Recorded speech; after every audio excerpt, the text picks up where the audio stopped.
শীতের এই মৌসুমটাতে আবহাওয়া ঠান্ডা থাকার কারণে দারুণ দারুণ পিঠা খেতে কিন্তু ইচ্ছে করে। সময় কিন্তু পিঠাগুলো খেতেও কিন্তু অসম্ভব মজা লাগে গরমের চেয়ে। আজকে বানিয়েছিলাম তেমনই আলুর জিলাপি পিঠা। এখানে আমি কয়েকটা আলু নিয়ে নিয়েছিলাম। আপনারা ইচ্ছা মতো যে কয়টা আলু পিঠা বানাতে চান সেই পরিমাণ বুঝে আলু নেবেন। আলুটা আমি সিদ্ধ করে বেশ সুন্দর করে ম্যাশ করে নিলাম। এখানে আমি হাত দিয়ে ম্যাশ করেছি, আপনারা ইচ্ছে করলে ম্যাশার দিয়েও ম্যাশ করে নিতে পারবেন, কোনো সমস্যা নেই। কিন্তু ম্যাশ করাটা খুব সুন্দর মিহি হতে হবে, যেন দানা দানা না থাকে।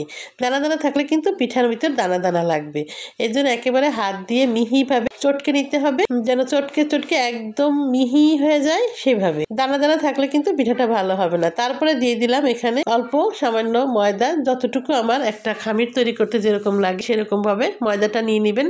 যখন খামিরটা পরিপূর্ণভাবে এরকম শক্ত হয়ে যাবে তখন আর ময়দা দেওয়ার প্রয়োজন নেই। তবে খামিরটা কিন্তু প্রথমে একটু শক্ত বানাবে, তাহলে এটা খেতে ভালো লাগবে। একেবারে নরম হলে কিন্তু ভালো লাগবে না।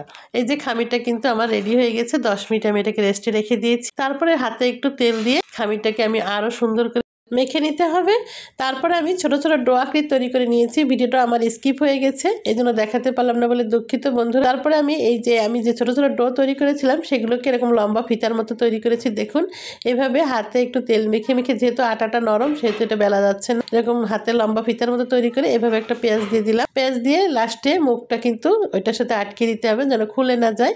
এই যে এভাবে করে পেঁয়াজ দিয়ে একটা লম্বা ফিতার মতো তৈরি করে এভাবে পেঁয়াজ দিলেই, গোল একটা পেঁয়াজ দিলেই সুন্দর একটা পিঠা হয়ে যাবে। এই যে দেখুন আমার সবগুলো পিঠা কিন্তু তৈরি হয়ে গেছে। এখন এভাবে তৈরি করার পর আমরা রেখে দিয়ে এখন এটা ভেজে নিতে হবে। মানে 4-5টা পিঠা তৈরি হওয়ার পর ভাজতে হবে। একটা একটা করে বানালে ভাজলে কিন্তু অনেক সময় লাগবে, সবগুলো একসাথে তৈরি করে ভাজলে বেশি সময় লাগবে না। আমি এখানে তেল দিয়ে দিয়েছি, সয়াবিন তেল। তারপরে তেলটা একটু গরম করে নিয়েছি, গরম করে পিঠাগুলো দিয়ে দিলাম, তাহলে কিন্তু পিঠাটা ভালো হবে। এবং আঁচটা দিয়েছি মিডিয়াম লো আঁচ, বেশি হাই আছে দেইনি, মিডিয়াম লো আছে, ধীরে ধীরে ভাজতে হবে, তাহলে ভিতরে পিঠাটা সিদ্ধ হবে এবং এটা ভাজাটাও সুন্দর হবে।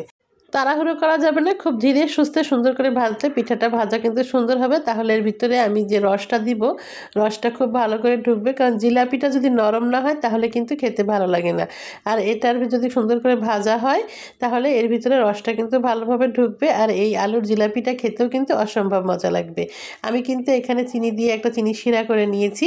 তারপরে গরম গরম পিঠাগুলো ওর ভিতরে দিয়ে দিলাম।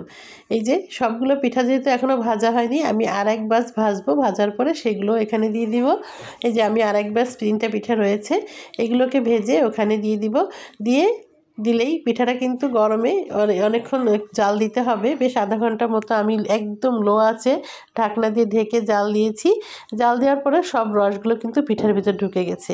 পিঠাটা খেতে অসম্ভব মজা বন্ধুরা, তোমরা কিন্তু অবশ্যই বাসায় তৈরি করে খাবে, খুবই টেস্টি একটা পিঠা। এই যে আমার পিঠাটা সম্পূর্ণ রেডি, এখন এটা খেতে হবে। আমার রেসিপিটা যদি তোমাদের কাছে ভালো লেগে থাকে বন্ধুরা, তো অবশ্যই একটা লাইক কমেন্ট শেয়ার দিয়ে দিও। সবাই ভালো থেকো, সুস্থ থেকো, দেখা হবে অন্য কোনো রেসিপি নিয়ে। টাটা, আসসালামু আলাইকুম।